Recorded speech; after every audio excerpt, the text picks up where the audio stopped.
छत्तीसगढ़ की धरती है और लोग इसे दक्षिण कौशल के नाम से भी जानते हैं, मतलब यूँ कहें तो जानते थे। और यहाँ पे राजा राम की माता श्री का जन्म हुआ था, इसीलिए जो छत्तीसगढ़ी वासी प्यार से भगवान श्री राम को भाचा कहते हैं। यहाँ पे श्री रामचंद्र ने वनवास के दौरान माता सीता, भैया लक्ष्मण के साथ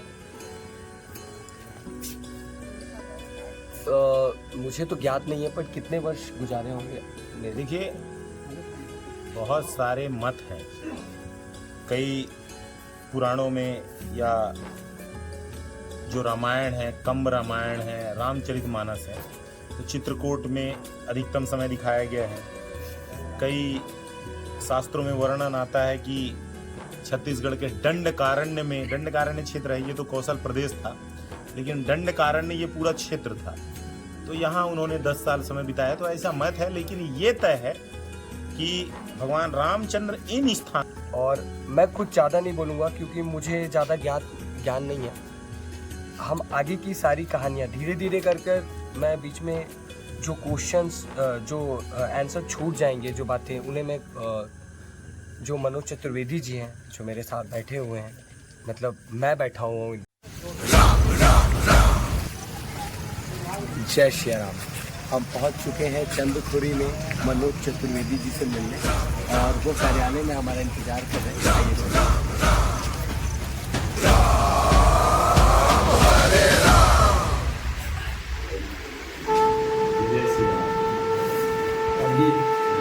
तो हम उनसे मिलने निकल चुके हैं, मनोज चतुर्वेदी जी से। तो चलिए, इस सफर की शुरुआत हो चुकी है। धन थी ये हमारी भूमि, पग राघव के पड़े, दंडकारण्यम शुद्धम तेरो शरणम। सीता माता नव कुंजम, सीतामढ़ी सहज है, सरगुजा के पर्वत में तेरो निशान। शबरी शिवरी नारायण के बरगद याद दिलाते हैं, तुरतुरिया के बगानों में लव कुश कथा सुनाते थे। तेरे पर चिन्हों में बने जो धाम जपू मैं नाम, हमारे राम राम राम जय जय राम। नाव पे पड़ेंगे, यही मेरी संपत्ति है। और ये पत्थर नारी बन गई थी, तो ये भी नारी बन जाएगी सुंदर। तो मैं क्या करूँ,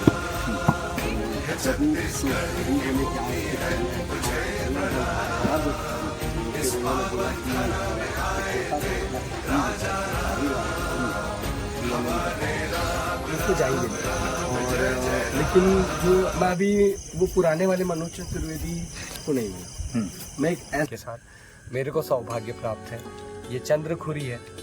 पहले ये कहाँ से शुरुआत हुई, यहाँ तक की कहानी हम मनोज चतुर्वेदी महाराज जी से सुनेंगे। चलिए सुनते हैं। आपसे मैं, और जो इस वीडियो को देख रहे हैं वो सुनना चाहते हैं, और यहाँ पे उपस्थित लोग सुनना चाहते हैं। देखो, सबसे पहले तो धन्यवाद बोलूँ अभिमन्यु, मेरे सारे मित्र लोग। अच्छा भाव लगा, इतना निश्चल भाव से आप लोग यहाँ आए।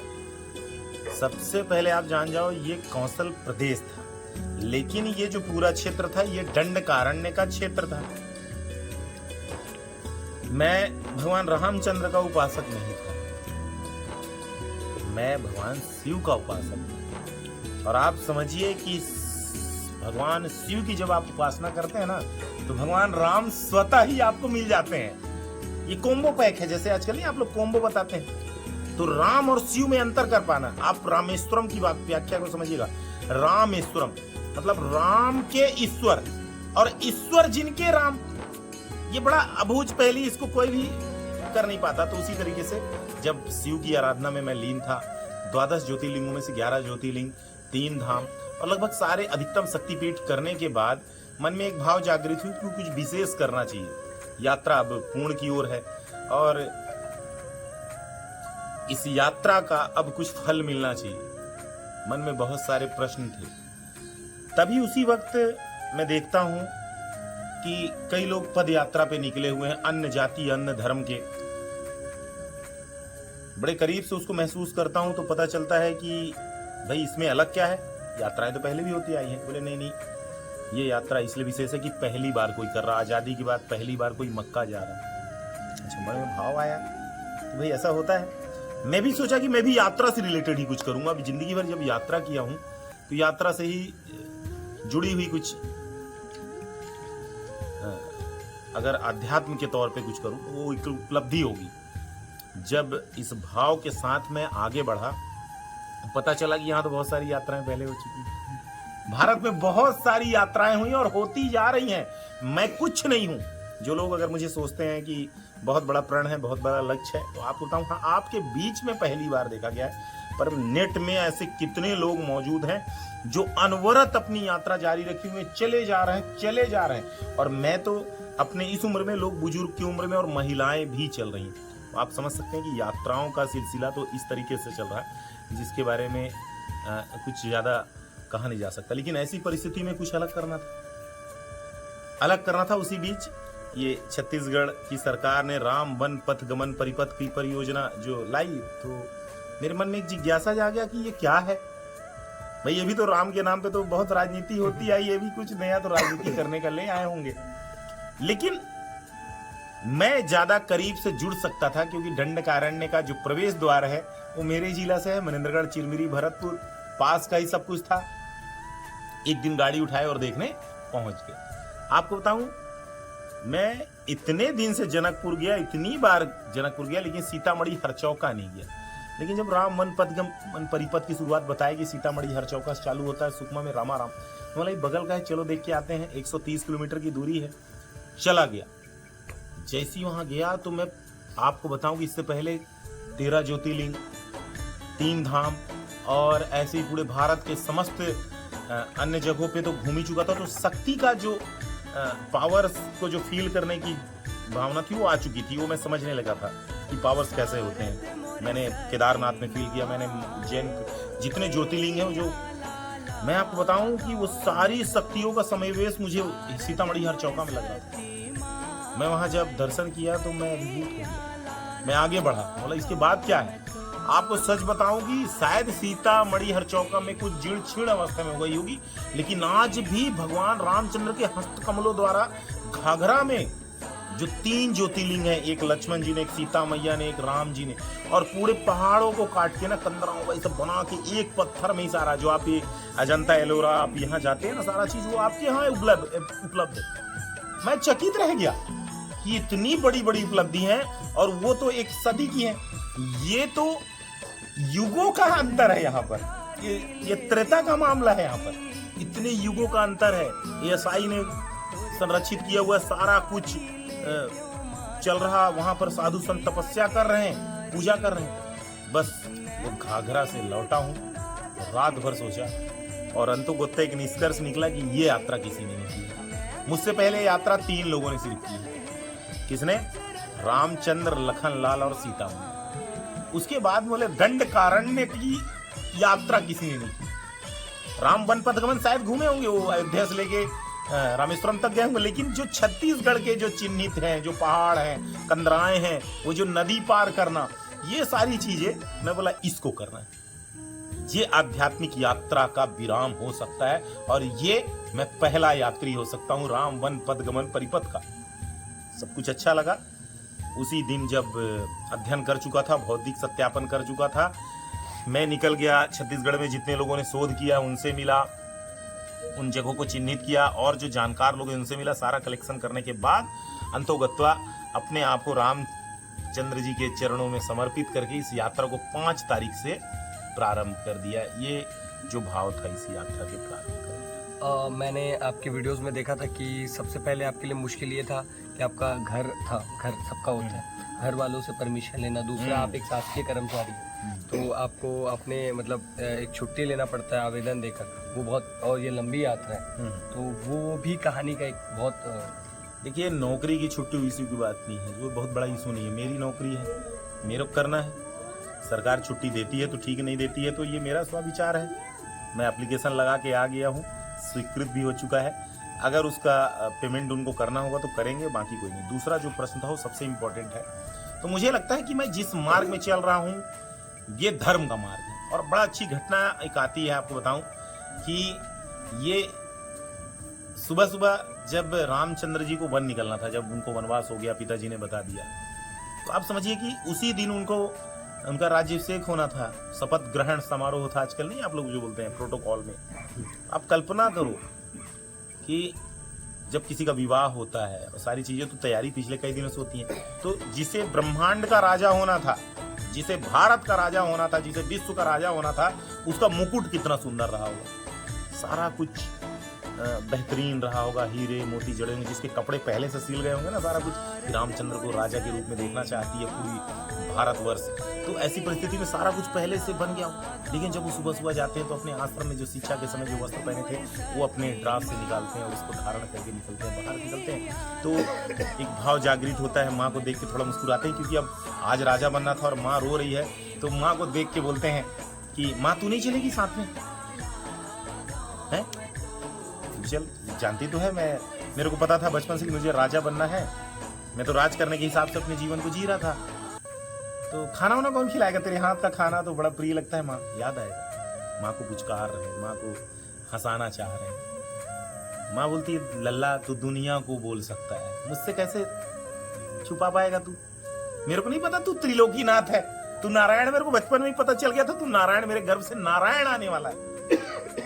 अगर राम को जन्म देना है तो मुझे भी कौशल्या बनना पड़ता है। आज माँ वात्सल्य की गोद में हम लोग बैठ के इस चीज में चर्चा कर रहे हैं। आपको बताऊं कि माँ का एक प्रकार बोलते हैं कि माँ का रूप होता है वात्सल्य, तो माँ कौशल्या को भी वात्सल्य का रूप माना जाता है, वात्सल्य कहा जाता है। तो मातृत्व शक्ति की परिभाषा है कौशल्या, मतलब माँ का संज्ञा देना होता है तो माँ कौशल्या। तो उस रूप का, उस भाव का तप उनका रहा होगा कि माँ कौशल्या, तो वो जानती थी कि त्रिलोकीनाथ है। बोले तू त्रिलोकीनाथ है, मेरे को नहीं पता है, तू राजा बनने के हिसाब से अपने आप को जिया रहा था, मेरे को सब पता है तुझे क्या करना है, तू जगत के कल्याण के लिए जा रहा, तू अब राजा रामचंद्र से मर्यादा पुरुषोत्तम राम की ओर अग्रसर हो रहा है, सब पता है। और तेरे को अगर मेरी इतनी याद आती है तो तेरे पिताजी भी चाहते हैं कि तू कुर्सी से हटा और बैठ जा, वो चाह रहे हैं कि मेरे को तू किनारे कर ले और सब कुछ कब्जा कर ले तू। भाई वो तो वचन से बंधे हुए हैं और जानते तो रघुकुल रीत सदा चली आई, प्राण जाए पर वचन, उनका वचन है, लेकिन तू कौन सा माँ के प्रेम में आ जा। तो बोले गजब करती हो माँ, एक तरफ त्रिलोकीनाथ बोलती हो और एक तरफ बोलती हो कि वचन। पिता युग धर्म है, माता पिता युग धर्म है। तो माँ बोलती है कि बस तो मैं क्या हूं अपने पति के लिए? तो बोले आप धर्म है। तो बोले जैसे तेरी पत्नी तेरे साथ जा रही है वैसे मैं अपने पति के साथ रहूंगी ना। यहां पर पता चलता है कि माता पिता युग धर्म है और पत्नी धर्म है। तो निश्चित तौर पे मेरे लिए मेरे पिता तो आज नहीं है, लेकिन जगत पिता का आशीर्वाद है। माँ मुझे बहुत भाव से समझती है, मेरी भावनाओं को समझती है। तो वहां से स्वीकृति, मौन स्वीकृति लिया। मैं खुद तो बोल नहीं पाया माँ को, तो अपनी धर्म पत्नी के माध्यम से खबर भिजवाया। और सच बता रहा हूं कि मैं पिछले 22 दिन से हूं, मेरी पत्नी फोन लगा के ये नहीं पूछती कि स्वास्थ्य कैसा है, मेरी पत्नी खाए कि नहीं खाए ये पूछती ही नहीं। अच्छा आज कितना चले ये पूछती, आज कितना चले। कॉन्फिडेंट लेवल देखो कितना उसका हाई है। वो जानती है ये जिंदा वापस आएगा, ये इस यात्रा को पूरा करके आएगा। उसका कॉन्फिडेंट लेवल बहुत हाई है। जिस दिन मैं इस यात्रा को चालू करने की बात किया था तो वो एक भी असहज नहीं बोली हाँ आपकी जिंदगी है, और बोलती है कि हर किसी को अपनी जिंदगी जीने का पूरा अधिकार है। हम लोग एक खुले विचार के तौर पे आपस में हरदम चर्चा पर चर्चा करते हैं। मुझे लगता है कि मुझे इसका लाभ मिलता है। मेरी पत्नी पूरा कारोबार संभाली है, घर, कारोबार, बच्चे, वो सब संभाले हुए। बोलती आप यात्रा करो। दम आज दिनांक तक उसने किसी पारिवारिक रूप में मुझसे चर्चा नहीं की। क्यों? उसे लगता है कि इनका व्रत भंग हो जाएगा, इनका जो तप है वो भंग हो जाएगा। इसी भाव के साथ वो अपने घर में निरंतर जारी है। तो पत्नी का जब धर्म का सहयोग मिल जाए तो धर्म के मार्ग में चलना बहुत आसान हो जाता है ना प्रभु। आनंद भाव के साथ आप चल देते हैं तो धर्म का मुझे पूरा सहयोग है इस मार्ग में। बहुत आत्मभाव से जुड़ी हो, कभी नहीं पूछती, शायद अकेले रोती हो, वियोग हो, लेकिन मैं अभी तक आज तक नहीं रोया, क्योंकि मेरे साथ रामचंद्र, लखन लाल, सीता मैया है। मैं जानता हूँ कि मैं जब घर जाऊँगा तो हम लोग बहुत आनंद भाव के साथ एक लंबा समय परिवार के साथ बिताऊँगा। लेकिन मुझे क्षमा करे प्रभु कि मैं माया और काया दोनों से दूर तभी इस मार्ग को पूर्ण कर पाऊँगा। इसी भाव के साथ आगे बढ़ रहा हूँ। और एक और मतलब आपने बोला कि ये जी नहीं है, तो जब आप यात्रा कर रहे थे और तुरतुरिया पहुँचे, तो मैं आपका वीडियो देख रहा था, तो आपने बोला कि आपके पूरे पूर्वज, आपके सारे लोग, तो वो किस्सा भी एक जी बहुत आनंददायक प्रश्न पूछ लिए हो। इसको तो लोगों को जानना चाहिए। मैं हुआ क्या कि तुरतुरिया जाने से पहले, अब चूंकि राम वन पथ गमन पे निकला हूँ, तो मैंने जितनी पढ़ाई की, लेकिन तुरतुरिया और वाल्मीकि आश्रम को लेके जो था भाव, वो कई लोग बोलते हैं कि वो वाराणसी और मिर्जापुर के बीच में है, कोई कानपुर के पास बताता है इसको वाल्मीकि आश्रम। तो जाहिर सी बात है कि बड़े ऋषि थे, इनके ब्रांचेस बहुत, हाँ वहाँ पर भी तो ये ब्रांचेस, वाल्मीकि आश्रम के बहुत सारे ब्रांच, जैसे आजकल कई आश्रम, राधा कृष्ण आश्रम है, उनके जगह जगह नहीं होते हैं आश्रम, तो अब गुरुकुल होते हैं, हाँ तो जगह जगह, तो वाल्मीकि आश्रम भी जगह जगह थे, वो जहाँ जहाँ तप किए वो इसके उनके स्थान थे। ऐसे कई ऋषियों के आश्रम मिलते हैं। तो ये सतयुग, त्रेता, द्वापर में भी ऐसी व्यवस्थाएं थी कि जगह जगह वो अपने आज इस आश्रम में, कल उस आश्रम में, या महीने भर के लिए चौमास उस आश्रम में गए, ऐसा करके वो अपना समय व्यतीत करते थे। तो लवकुश की शिक्षा और सीता समाधि को लेके एक मन में प्रश्न, क्या ये वही स्थान है? क्योंकि वाल्मीकि आश्रम तो कई जगह है। आपको जैसे बताऊं, इस चीज के लिए मन में संशय था मेरे कि ये वो स्थान नहीं होगा। मैं जैसे ही तुरतुरिया में प्रवेश करता हूं, पूरा, मेरे साथ 4 लड़के भी थे, वो लोग, उन्होंने फील किया, जैसे हम प्रवेश करते हैं बहुत थकान थी, पूरा वातावरण शांत हो गया और एकदम ठंड का एहसास हुआ। और जैसे मैं सामने देखता हूँ तो मैं अपने पिता को, पूर्वजों के तौर पे पिता को देखा हूँ। मैंने अपने दादाजी को नहीं देखा, मैंने अपने नाना जी को नहीं देखा, और मैंने किसी पूर्वज को नहीं देखा। मुझे अजीब से बहुत सारे चेहरे दिख रहे थे। पिताजी सामने खड़े थे, पिताजी को पहचान रहा हूँ, मैं पिताजी से बात करना चाह रहा हूँ, वो कुछ नहीं बोल रहे हैं, सिर्फ देख रहे हैं घूर के, वो सिर्फ घूर के देख रहे हैं मुझे। वो काफी आनंद भाव से देख रहे हैं, आंख में आंसू है उनकी, सारे पूर्वज देख रहे हैं, सबके आंख में आंसू है। बस वहीं पर भाव भी हो गया, मेरे आंख में बहुत तेज आंसू आने लगा। मेरे साथ दोस्त लोग थे, मैं बैठूंगा थोड़ा देर, मैं रोने लगा वहाँ बैठ के, बहुत रोया। मुझे ऐसा महसूस हुआ कि काश पिताजी आज होते, इस यात्रा को देख रहे होते कि मेरा बेटा उस भाव के साथ, पूरे आत्म भाव के साथ यात्रा कर रहा है, किसी प्रकार का लव लश्कर नहीं, कोई कुछ नहीं, जो आ जा रहा उसको साथ में लेके चल जा रहा, जो मिल जा रहा खा जा रहा, जहाँ हो जा रहा सो जा रहा। आपको बताऊं, वहाँ पर बैठने के बाद जैसे ही आगे जाता हूँ तो पता चलता है कि वहाँ के जो पुजारी जी हैं वो स्वागत के लिए खड़े हुए। उनको कल से सूचना हो गई थी। घाघरा में भी ऐसी घटना थी कि पुजारी जी को सूचना थी कि एक पागल निकला हुआ है, पगलैटी कर रहे हैं, और एक पागल वहाँ तपस्या कर रहा। बोले बस एक पागल का दूसरे पागल से मिलन था, और राम नाम के पागल थे, बस वहाँ भी एक राम नाम का पागल खड़ा था, दूसरे पागल को देख के आलिंगन करता है, स्वागत करता है और ले जाता है तुरतुरिया। जैसे ही हम नदी पार करते हैं तो लगता है कि अब भौतिक से भक्ति की ओर बढ़ रहे हैं, और हर कदम पे माँ सीता माँ बगल में चल रही हैं, कि पायल की आवाज़ सुनाई दे रही है, लवकुश का वो ज्ञान, वो दिव्य ज्ञान बगल में चल रहा हो। और जैसे ही सीता समाधि स्थल पहुंचते हैं तो आपने देखा होगा, आप एक रेत का टीला बनाइए और उसको बीच से काट दीजिए, सेम वही भाव है। एक पहाड़ बीच से फटा हुआ है जहाँ पर समाधि स्थल है, वो धरती जहाँ पर माँ ने आह्वान करके वहाँ पर वो स्थल है। तो निश्चित तौर पे मेरे पूर्वजों ने इस चीज का प्रमाण पत्र दिया, मेरे पिता ने प्रमाण पत्र दिया कि लल्ला यही है। और जो लोगों के मन में इतनी दूरी, ये जगह वो जगह, तो देवताओं का समय था, वहां दिन बहुत बड़े हुआ करते थे, लिखा हुआ है ना, लोगों की आयु बहुत बड़ी हुआ करती थी, हजारों साल जीते थे, और दिन बहुत बड़े होते थे। तो पहुंचने में कितना टाइम लगता था? वो तो दिव्य शक्तियां थी, इस पहाड़ से उस पहाड़ में एक कदम रखते थे, तो कितना समय लगना है। सब कुछ बहुत ही सरल और सहज था, कोई अयोध्या से यहाँ तक आना कठिन नहीं है। और आपको इसका प्रमाण चाहिए तो आप थोड़ा सा आगे सिरपुरा जाना।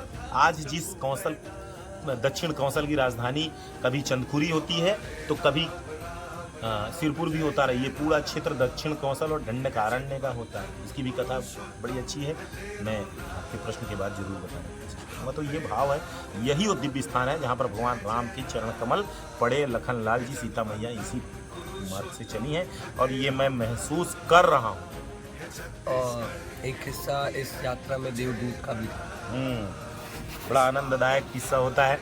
मतलब वो भाव तो वो निश्चल भाव था। आपको बताऊं, यात्रा तो चालू मैंने कर दी पहले दिन। कुछ लोग हैं जिन्होंने बहुत अच्छा सहयोग किया, जनकपुर के गुड्डू मिश्रा जी, उनके घर में गया, रात्रि का भोजन किया। दूसरे दिन उन्होंने सारी तैयारी की। ये वस्त्र का जो ये रूप धारण किया, मुझे लोअर टी शर्ट में यात्रा करना था। मतलब पूरी तैयारी था जिस तरीके से एक प्रोफेशनल लड़का चलता है। लेकिन आपको बताऊं कि जैसे ही मैं सुबह सुबह गुड्डू मिश्रा जी के घर में स्नान कर रहा था और कपड़ा पहनने गया, तो मुझे लगा कि भगवान रामचंद्र भी ऐसे ही निकले होंगे, कैसे कपड़ा पहन के, और मैं ये सब क्या धारण कर रहा हूँ। मेरे पास एक गमछा था, लपेटा, एक धोती मांगा वहीं से और लपेटा और चला गया, दर्शन किया। और उसी कपड़ों में फिर आगे की यात्रा। मतलब नहीं, हर चीज का एक ड्रेस कोड होता है। आप स्कूल जाइए तो देखिए वहाँ का एक अलग ड्रेस कोड होता है, आश्रम जाइए वहाँ का ड्रेस कोड होता है। तो ये रामचंद्र जिस मार्ग में चले थे ये ड्रेस कोड है। यहाँ भौतिक चीजें नहीं चलती हैं, यहाँ इस रूप में आना पड़ता है। तो बस फिर उस दिन से इस रूप में आए। और सच बता रहा हूँ ना कि बहुत ताकत है इसमें। सत्य सनातन का जो भाव जागृत होता है ना, शायद उसमें नहीं होता। इसको धारण कर लो। हर कोई जय सिया राम तो रास्ते में बोल ही देता है, तो एक जाप और बढ़ जाता है। तो यही भाव के साथ मैं आगे निकला। लेकिन जैसे ही पहले दिन की यात्रा पूरा किया, चांग माता मंदिर में गया और सोया अकेले में। जब सब छोड़ के चले गए, अकेले सो रहा था। मुझे लगा कि यार पैर में इतने ज्यादा दर्द थे। पहला दिन था, पहले दिन में ही 35 किलोमीटर हमने यात्रा तय कर ली।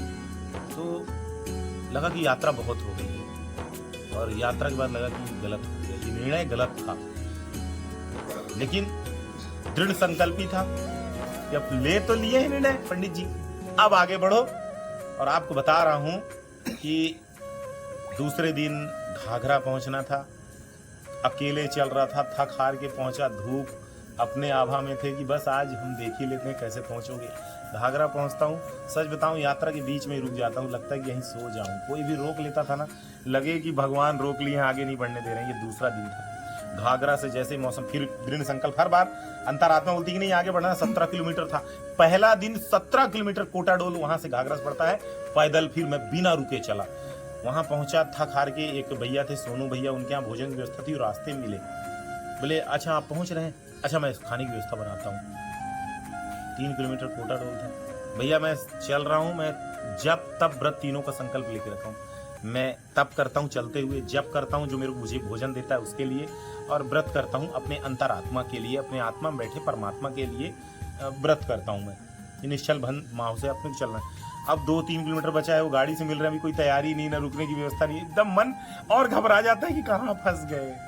अभी तो शुरुआत है ये यात्रा का, दूसरी रात होनी है और कोई तैयारी नहीं। वहां पहुंचता हूँ, लेकिन ईश्वर जब बोलते हैं ना कि आप रामचंद्र के मार्ग में चल रहे हैं, जब आपके साथ रामचंद्र, लखनलाल, सीता मैया, तो एक गुप्ता जी कुछ दूर में प्रकट हो जाते हैं। बोले वो गुड्डू भैया बोल के भेजे आप पे नजर रखना है, ऐसे करना है। आप आइए मेरे दुकान पे रुकिए, थाने के बगल में मेरा डबल स्टोरी है। मैं जाके सीधे वहीं रुकता हूँ। जाता हूँ तो बोलते हैं सोनू भैया की अभी उसको रूम साफ करवाना, खाना क्या ऐसा खाएंगे आप।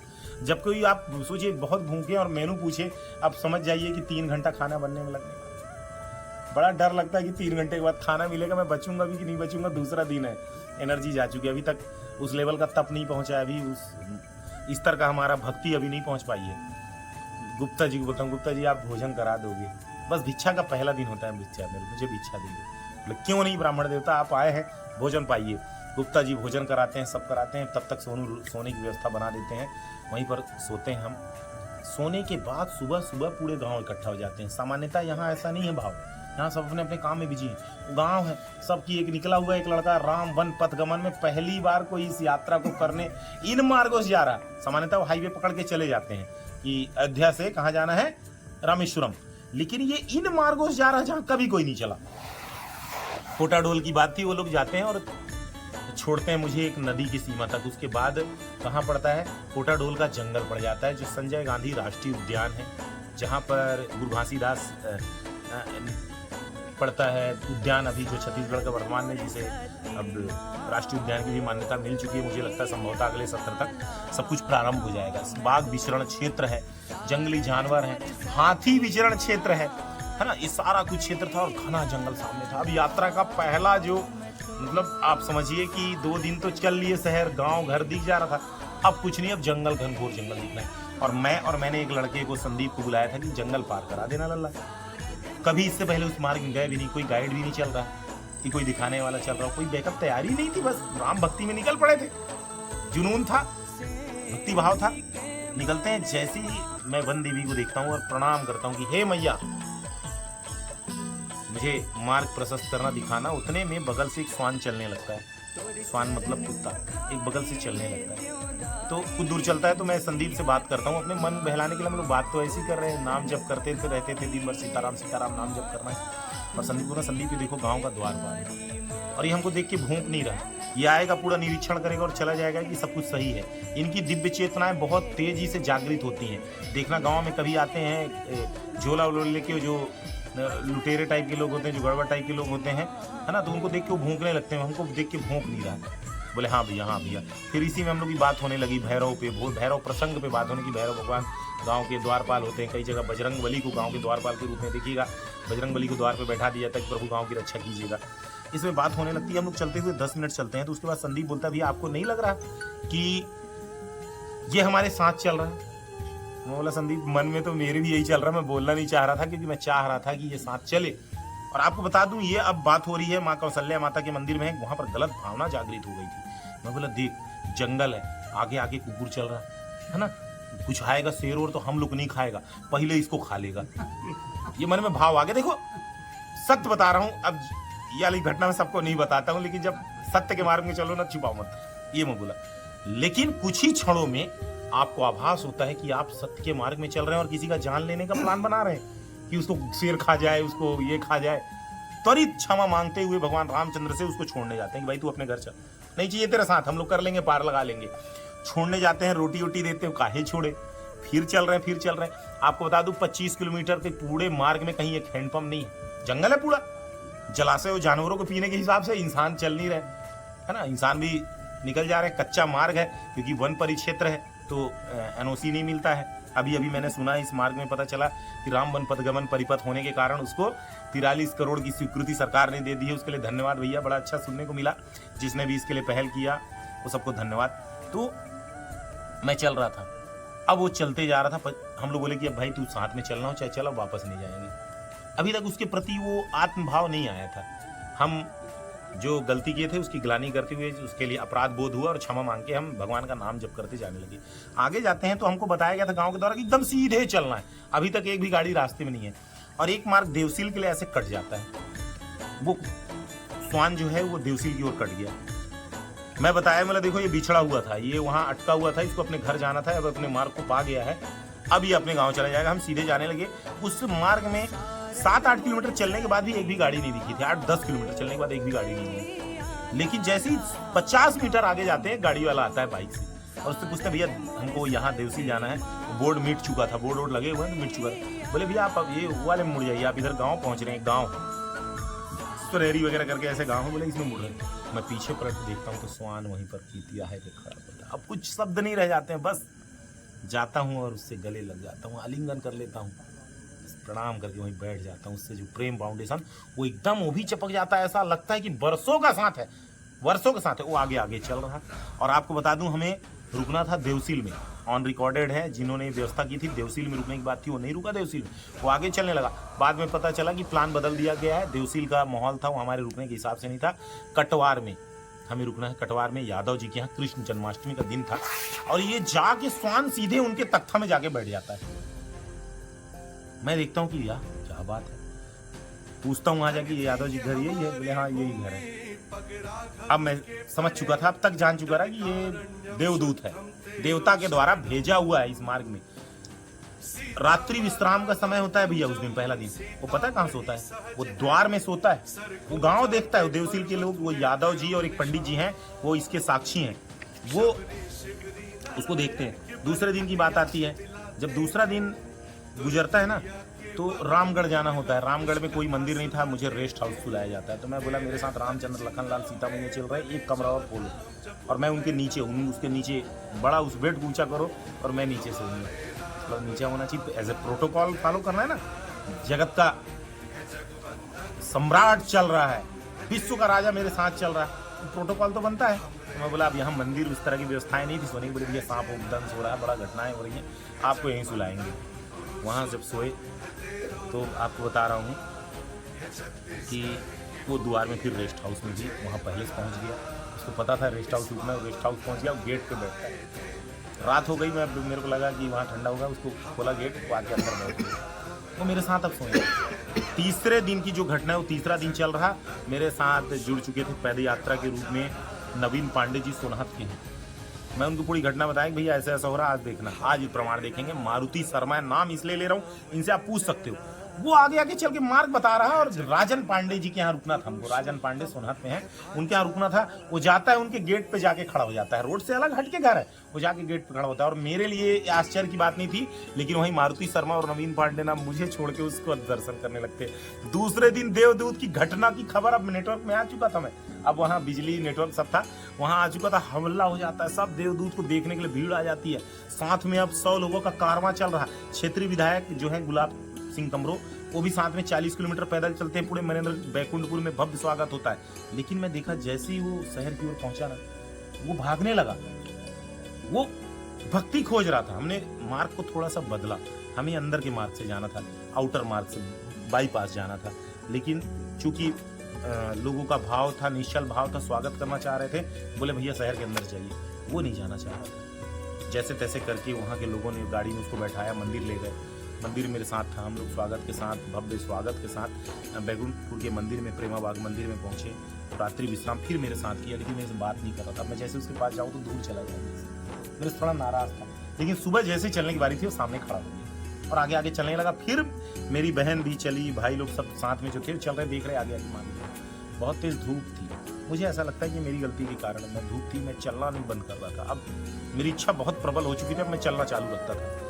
अब वो धूप में चल नहीं पा रहा था। अब मैं इतना एल्यूजन हो गया, मुझे ऐसा लगा कि अभी सूरजपुर बहुत दूर है और मुझे चलते रहना पड़ेगा। मुझे वो पहले दिन था जब मैं अनियंत्रित हुआ, मुझे पता नहीं चल रहा था कितनी दूर है।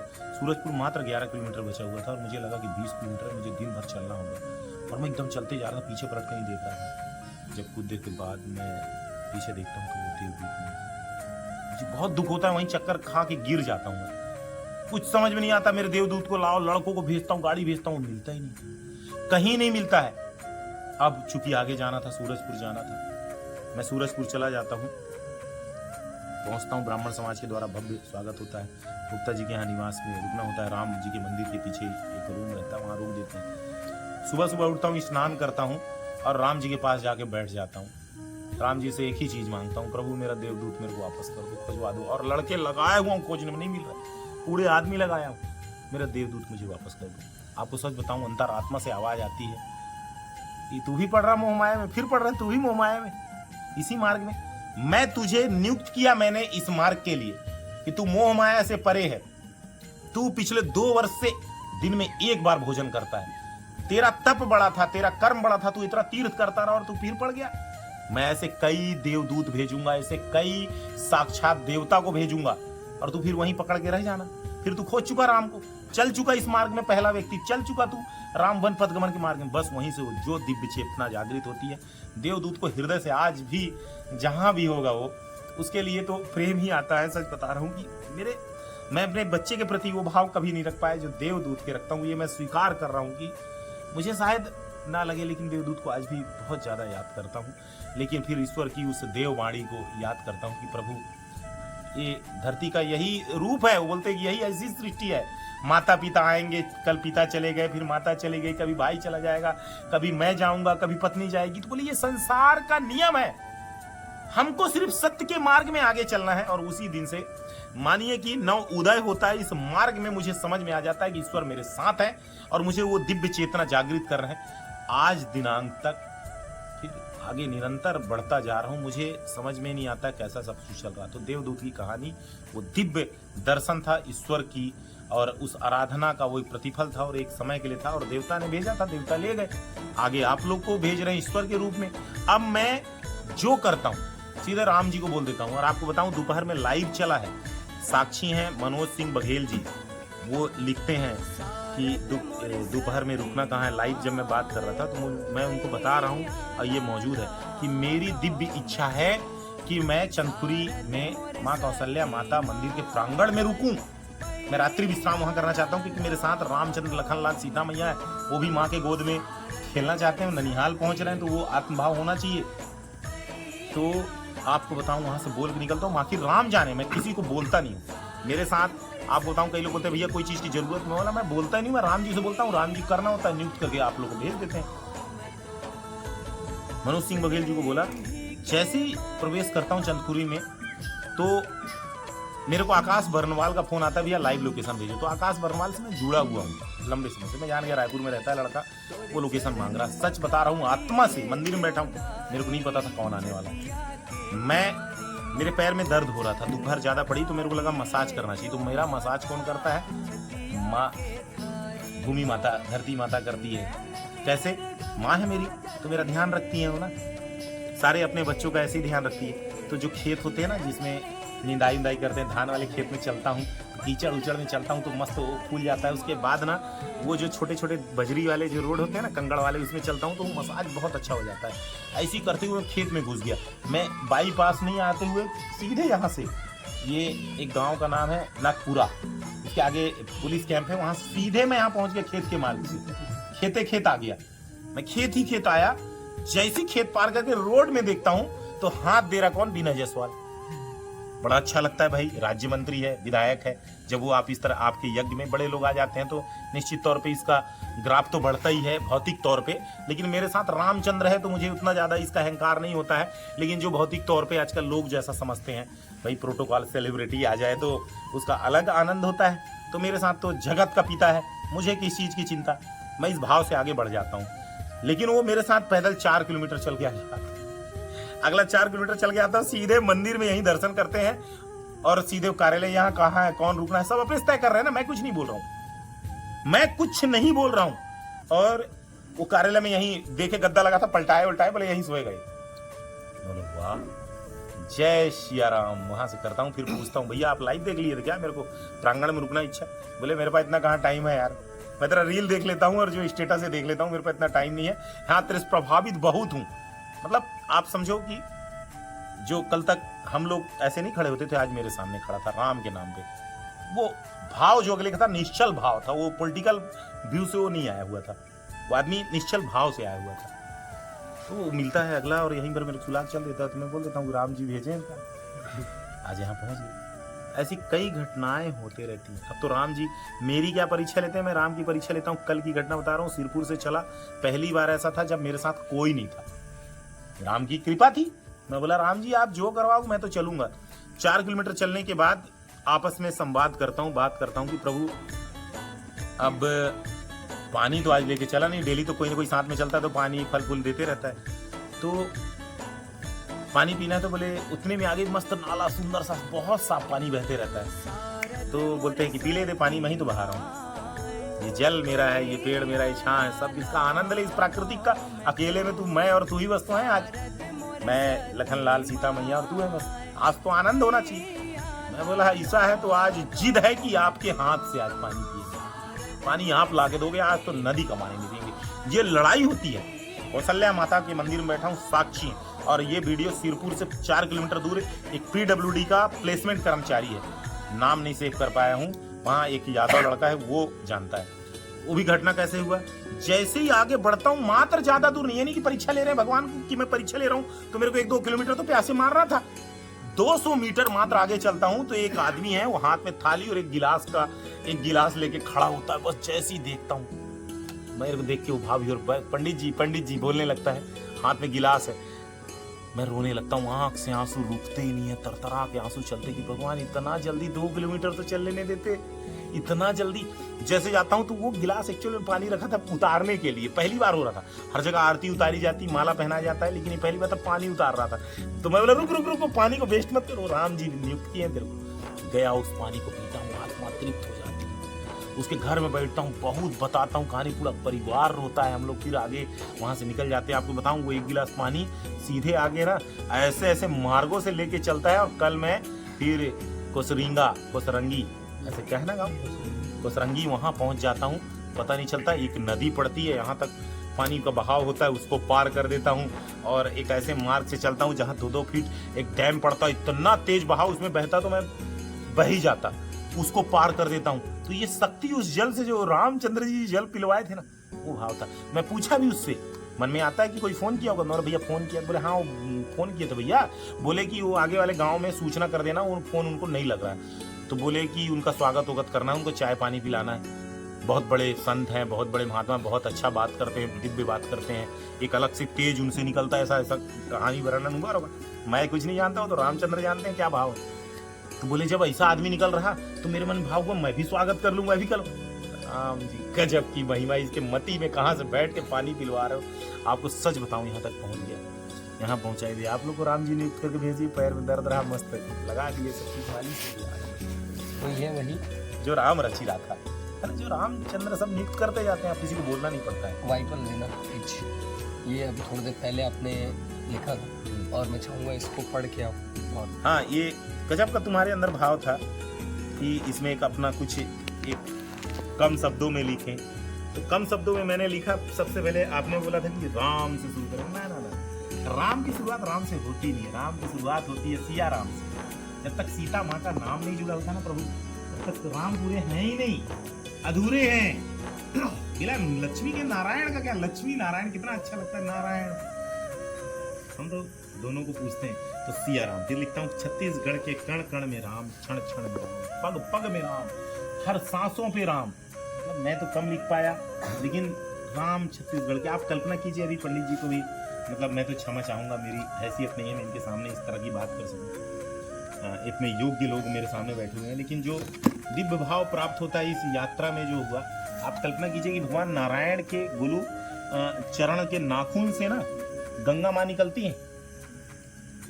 नारायण के नाखून से गंगा माँ निकलती है, ब्रह्मा जी के कमंडल में जाती है, उनके कमंडल से शंकर भगवान की जटाओं में जाती है, और वहां के बाद धरती पे आती है और पतित पावनी कहलाती है। पूरे भारत भूमि को सिंचित और पवित्र और पुनीत करती है, कई लोगों को पाप का नाश करती है।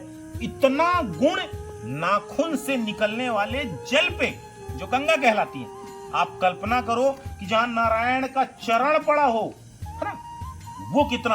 अब बोलेंगे कि भैया अयोध्या पुनीत है, वो हमारी आर्थिक, ये हमारी आध्यात्मिक राजधानी है, हमारी आस्था का केंद्र है, हमारा सब कुछ है। लेकिन कल्पना करो कि वो जगत का राजा था, सम्राट था, बॉस था। प्रधानमंत्री आ जाते हैं, रेड कारपेट बिछता है, नहीं चलते हैं। तो रामचंद्र जी अयोध्या में कितने वैभव, वहां एयरपोर्ट, एनएसजी, एसपीजी, सारे कमांडो उनके साथ रहते थे, वहां उनका वैभव स्वर्णिम युग था। लेकिन संक्रमण काल कहां था, कष्ट का काल कहां था, उनके तप का काल कहां था? छत्तीसगढ़। यहाँ नंगे पांव चलेंगे, एक एक जगह पे, एक एक पत्थर पे स्पर्श हुआ। तो सोचो कि जब नाखून से निकलने वाली गंगा पूरे भारत को पतित पावनी कर सकती, तो जहां नारायण के पूरे चरण कमल पड़े हों, वो छत्तीसगढ़ की धरती कितनी पतित पावनी होगी। यहाँ की मिट्टी माथे पे लगाओ तो चंदन कहलाती है भैया। ये भाव है, इसलिए ये शब्द लिखा मैं, छत्तीसगढ़ के कण कण में राम, क्षण क्षण में राम, हमारे भांचा राम। भांचा भी है, गजब का प्रेम है। मामा भांजा का प्रेम सबसे अगाध प्रेम होता है। सारी मामा 2 बार माँ, हम यहाँ तो वात्सल्य का 2 बार कौशल्य हुआ है। मामा का क्षेत्र है, नाना का क्षेत्र है, माँ का क्षेत्र है। तो यहाँ जलवा तो है, प्रभु का जलवा तो यही है, और आनंद भाव के साथ यहाँ से निकलते हैं। आप एक बार महसूस करना चाहो, दूसरा देवभूमि अगर कहीं है भारत में तो वो छत्तीसगढ़ है। ये मैं महसूस कर रहा हूं। आप उस आत्म भाव के साथ सीतामढ़ी हरचौका से यात्रा प्रारंभ करना। सारे 12 ज्योतिर्लिंग के दर्शन, पंच केदार के दर्शन, उसके बाद छतौड़ा, सीतामढ़ी, गंगी रानी, रामगढ़, उसके बाद आपको पड़ता है मतरिंगा, जहां पर से परशुराम का भी ननिहाल यही है। अब हम जानोगे एक नया ये नॉलेज है भैया कि परशुराम जी का भी, रेणुका नदी का उद्गम स्थल यही है, यही की है रेणुका माता भी, है ना। तो आपको जमदग्नि आश्रम पड़ता है देवगढ़ में, गजब का आनंद है। आप उसके बाद मतंग ऋषि का आश्रम पड़ता है, उसके बाद आपको अमलडीहा पड़ता है, धर्म जयगढ़ जहाँ धर्म की जय होती है, छाल पड़ता है, उसके बाद चंद्रहासिनी, शिवरी नारायण के बारे में बता दें कि जहां से साक्षात नारायण जगन्नाथ के रूप में पहले यहीं आए थे, उसके बाद वो गए हैं पुरी। और शिवरी नारायण का एक कनेक्शन था, नाव के माध्यम से आया करते थे पहले, महानदी वहीं कटक होके आगे बढ़ती है, वहीं पर समुद्र में मिलती है। तो आप समझ लीजिए कि साक्षात नर नारायण लक्ष्मी नारायण वहाँ पर विराजमान है। उस जगह से होते हुए आप आगे जाएंगे तुरतुरिया वाल्मीकि आश्रम, जहाँ पर वो दिव्य दर्शन होते हैं। उसके बाद आपको पड़ता है सिरपुर, छत्तीसगढ़ का काशी। कोई बोल दे कि छत्तीसगढ़ दूसरा, इतने शिवलिंग है, इतना आनंद है, इतना। और ये मैं नहीं कह रहा हूँ, ये SI कह रही है, आर्कोलॉजिकल सर्वे ऑफ इंडिया, पुरातत्व सर्वेक्षण विभाग भारत सरकार बोल रही है, ये मैं नहीं बोल रहा हूँ। आप जाइए तो आप फील कीजिए उस भाव के साथ। अभी भी खनन जारी है, एक बसा बसाया शहर भी था, और बताते हैं कि दक्षिण कौशल की राजधानी कभी सिरपुर भी थी, उसको पहले श्रीपुर कहते थे। और सैब, परम सैब, वहां पर श्री बाला अर्जुन जी जो महान प्रतापी थे, उनके पिता वैष्णव थे लेकिन वो सैब को मानते थे। उनकी माँ मगध से आई थी, वष्टा उनका नाम था। उन्होंने लक्ष्मणेश्वर मंदिर की स्थापना की है, जो प्रेम का प्रतीक है, जिसे ताजमहल का प्रेम का प्रतीक कहते हैं ना, वो प्रेम का प्रतीक आपको लक्ष्मण मंदिर में अपने पति के प्रेम में उन्होंने बनवाया था। वहां भगवान विष्णु के 10 अवतार हैं, लेकिन अंदर लक्ष्मण भगवान अपने रूप में बैठे हुए। वो स्थान से होते हुए अब मैं कहाँ पहुंच गया हूँ भैया? चंदखुरी, जहां माता कौशल्या का जन्म हुआ था। तो समय से पहले इसीलिए आया, मैं हर जगह शाम को पहुंचता हूँ, यहाँ आज जल्दी यात्रा करके जल्दी पहुंचा। क्यों? रामचंद्र, लखनलाल, सीता मैया ननिहाल आ रहे हैं अपने, तो समय बिताएंगे ना, नाना मामा रिश्तेदार सब इनके साथ। तो वो भाव के साथ प्रभु आपके साथ बैठे हुए। बोलो सियावर रामचंद्र की जय। कहानी खत्म नहीं होती है। जैसे इन्होंने कहा भौतिक रूप में बोलते हैं कि पिक्चर अभी बाकी है, तो पिक्चर अभी बाकी है। ये राम की यात्रा कभी खत्म नहीं होती, जन्म जन्मांतर का रिश्ता है। राम बोलते ना गाना है, राम से होके राम। आप समझिएगा, मैं एक भजन इसमें जानता हूँ छत्तीसगढ़ के लिए, हर जगह मैं इसी को करता हूँ। मैं शुरू में मैं लिखने का भी शौकीन हूँ, तो मैं गीत लिखना चाहता था, लेकिन भगवान ईश्वर वो देते हैं।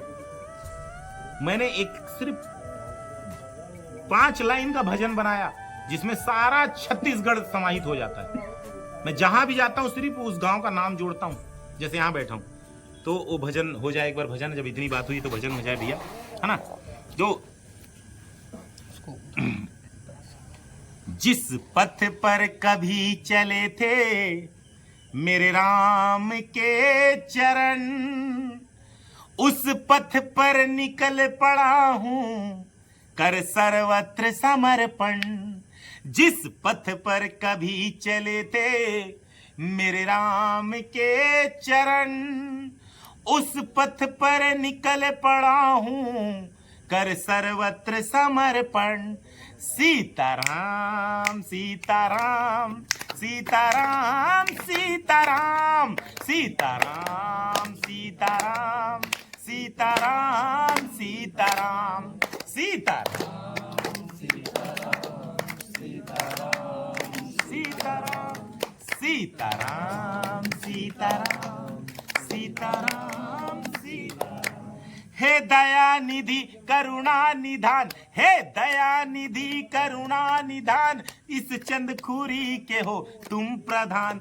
हे दया निधि करुणा निधान, इस चंदखुरी के हो तुम प्रधान। संग लखन सिया तुम आए थे, चंदखुरी में समय बिताए थे। संग लखन सिया तुम आए थे, चंदखुरी में समय बिताए थे। अब सब कुछ अपना आपके चरणों में किया अर्पण। जिस पथ पर कभी चले थे मेरे राम के चरण।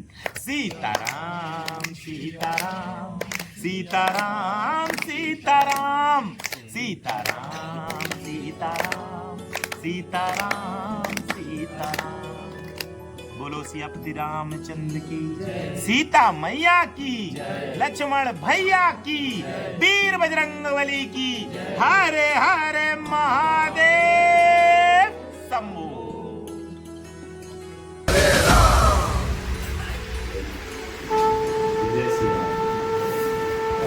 ये हमारी भूमि पग राघव के पड़े, दंडकारण्यम शुद्धम तेरो शरणम।